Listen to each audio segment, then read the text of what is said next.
KG মানে 1 KG বেশি আছে হিন্দে।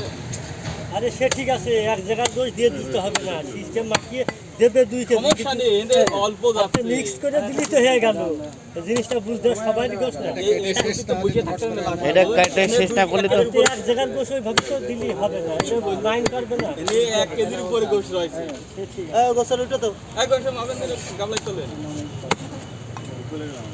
কথা আমি তখন আবার ভাবলাম একটু স্কুপ করে না, কিছু কাটুক। হ্যাঁ এটা আন্দাজ হোক নাকি ফারুক? ইসাক ভাই যাবে বুঝলেন?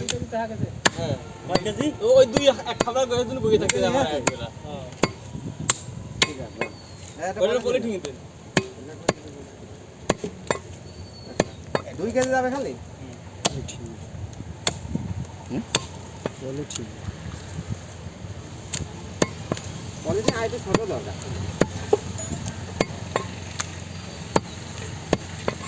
তো ব্যাক কই আর কি দিবি তারা বলে ঠিক আছে।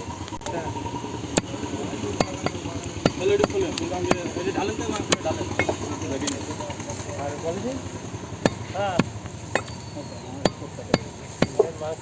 5 কেজি প্যাকেট আছে 31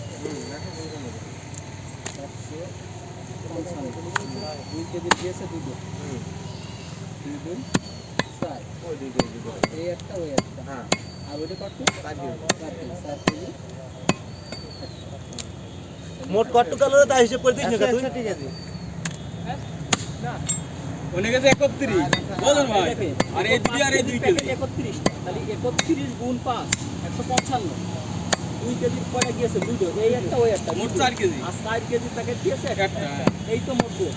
তাহলে এই গোশগুলো আমি বুঝ করে দিয়ে দিই ফুলহিনের লাগছে এই গোশ ফুলহিন গোশ 8 টাকা।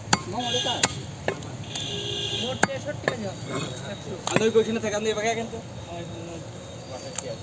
কি হয়েছে বলে দেখেন না এখন তো হ্যাঁ ভালো বলছিলাম ভাই বল। আমার মোট ব্যাক করে হ্যাঁ হ্যালো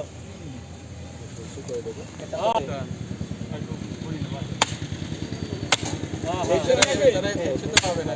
হ্যাঁ ব্যাক খালি দুটো গিয়েছে তাই আচ্ছা আমি জানাবান না, যদি থাকে আমি জানাবান। শর্ট হয়ে গেছে তো মনে হয় হবে না। হ্যাঁ হ্যাঁ ওই ট্যাবলেটে ওদেরই 20 কেজি শর্ট হয়ে গেছে, হবে না মনে হয়। সম্ভাবনা নেই। হ্যাঁ তারপরে থাকলে আমি জানাবান না। হ্যাঁ ঠিক আছে। আরে এই রে দাড়ি রয়েছে না এই রে এই মাসুদ